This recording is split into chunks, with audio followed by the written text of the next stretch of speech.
আসসালামু আলাইকুম, পিঙ্কিস কিচেনে সবকে ওয়েলকাম। আবার চলে এলাম আমি দুর্দান্ত একটা রেসিপি নিয়ে। আজকের রেসিপিটা হলো চা। দেখুন, চায়ের কালারটা যেমন সুন্দর, চাটা কিন্তু তেমন টেস্টি খেতে হয়। তাহলে এরকম ধরনের চা আমি কেমন করে বানিয়েছি, ফুল উপকরণটা আপনারা দেখতে থাকুন, যে চাটা আমি কেমন করে বানিয়েছি। যে কিন্তু চা খেতে পছন্দ করে না, সেও কিন্তু এই চাটা একবার খেলে কিন্তু চাটার প্রেমে পড়ে যাবে, সে বারবার এরকম ধরনের চা খেতে কিন্তু চাইবে। তাহলে এই চাটা আমি কেমন কেমন করে বানিয়েছি, ফুল ভিডিওটা আপনারা দেখতে থাকুন, স্কিপ না করে। তাহলে ফুল ভিডিওটা আপনারা দেখুন। চা বানানোর জন্য আমি এরকম নর্মাল, যেরকম যেটা আমরা চা বানাই, সসপ্যান, ওরকম একটা সসপ্যান নিয়ে গ্যাসের উপর বসিয়ে রেখেছি। গ্যাস কিন্তু অন করিনি। এবারে এর মধ্যে আমি দিয়ে দেবো 2 চামচ চিনি।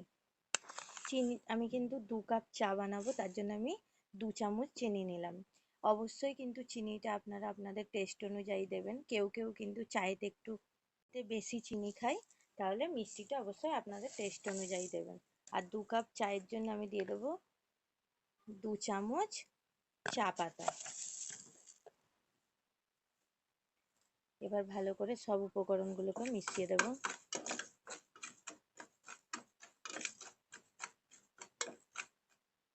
এবার আমরা গ্যাসের ফ্লেমটা অন করে দেবো।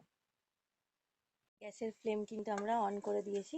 এবার দেখুন, চিনিটা কিন্তু হালকা এতে মেল্ট হতে শুরু করে দিয়েছে, আর গ্যাসের ফ্লেমটা কিন্তু আমরা কম রেখে এটাকে করব।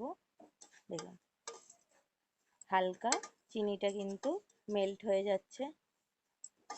চা আর চিনিটাকে এরকম গ্যাসের ফ্লেমটা কম করেই কিন্তু চিনিটাকে একটুখানি মেল্ট, দেখুন চিনিটা কিন্তু অনেকটাই মেল্ট হয়ে গেছে। আর চিনিটা দেখুন ক্যারামেল হতে শুরু করে দিয়েছে। এবার আমরা এর মধ্যে জল অ্যাড করব। আমি এখানে 2 কাপ জল নিয়ে নেব। 1 কাপ,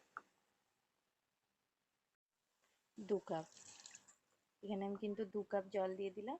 দিয়ে এবার চিনিটা আর চা পাতাটা কিন্তু এর সাথে ভালো করে মিশিয়ে দেব। জল মেশানোর পর এইটাতে কিন্তু আমরা একটুখানি ভালো করে ফুটিয়ে নেব। দেখুন কত সুন্দর একটা কালার এসেছে। এটাকে এবার আমরা 2 মিনিট মতো ভালো করে, চা আর চিনি আর জলটা কিন্তু ফুটিয়ে নিতে হবে ভালো করে। এর মধ্যে আমি কিছু উপকরণ মেশাবো এবার। চা কিন্তু ভালো করে ফুটছে। এবার আমরা এটার গ্যাসের ফ্লেমটা কম করে আরও এটাকে 2 মিনিট ফুটিয়ে নেব। তার মধ্যে আমরা কিছু উপকরণ মেশাবো। এখানে আমি নিয়েছি দারচিনি আর এলাচ, যেটাকে আমি হালকা ক্রাশ করে নেব। এবার এটা কিন্তু ভালো করে ফুটে গেছে। এবার এর মধ্যে দিয়ে দেবো যে দালচিনি আর এলাচটা আমি গুঁড়িয়ে রেখেছি, এটা এর মধ্যে অ্যাড করে দেবো। দিয়ে এটাকে ভালো করে ফুটিয়ে নেব। ভালো করে ফুটে গেছে। এবার এর মধ্যে আমি দিয়ে দেবো আদা ক্রাশ করা। এই যে গ্রেটারটা আছে, এই গ্রেটারটা দিয়ে আমি আদাটা ক্রাশ করেছি। আপনাদের যদি এরকম গ্রেটার না থাকে, তাহলে আপনারা শিলনোড়ায় হালকা ক্রাশ করে নিতে পারেন। দেখুন মশলা কিন্তু ভালো করে চায়ের সাথে ফুটে গেছে। এবার আমি দিয়ে দেবো এর মধ্যে 1 কাপ দুধ। দুধটা কিন্তু অবশ্যই কিন্তু দুধটা গরম অবস্থাতেই এর মধ্যে অ্যাড করবেন। দেখুন এখনই কিন্তু চায়ের মধ্যে কত সুন্দর একটা কালার এসেছে। ভালো করে ফুটছে, এরকম অবস্থা, এরকমই ভালো করে কিন্তু চাটাকে ভালো করে ফোটাতে হবে। কিন্তু চাটাকে ফোটাবেন তত কিন্তু চায়ের টেস্ট কিন্তু দ্বিগুণ বেড়ে যাবে। দেখুন, আর এরকম আমি একটা চামচ নিয়েছি, যেটাতে এরকম ভাবে আমরা নাড়তে থাকবো। চাটা কিন্তু খুব ভালো করে ফোটাতে হবে, আর এরকম একটা চামচের সাহায্যে চাটাকে কিন্তু খুব ভালো করে নাড়তে হবে। যেরকম দোকানে কিন্তু চা বানায় এরকম, ওই জন্যে দোকানের চা কিন্তু খুব ভালো টেস্ট হয়। চা যত ফোটাবেন চায়ের টেস্ট কিন্তু 3 গুণ বেড়ে যাবে।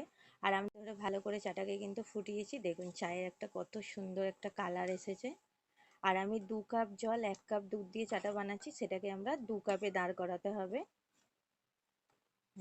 আর অনবরত কিন্তু চাটাকে এরকম ভাবে নাড়াতে হবে, তবেই চায়ের টেস্ট কিন্তু 3 গুণ বেড়ে যাবে। আর এই চাটা আপনারা একবার খেলে বারবার চা খেতে আপনাদের ইচ্ছা যাবে, এমনই এত সুস্বাদু টেস্ট হয় এই চায়ের। তাহলে চা কিন্তু অলমোস্ট রেডি। তাহলে আমরা সার্ভ করে ফিরে আসছি। চাটা আমরা সার্ভ করে নেব।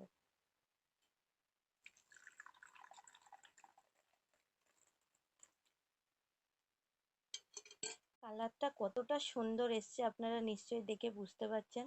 আর চায়ের কালারটা যেমন সুন্দর এসছে, চাটাও কিন্তু খুবই টেস্টি খেতে হয়।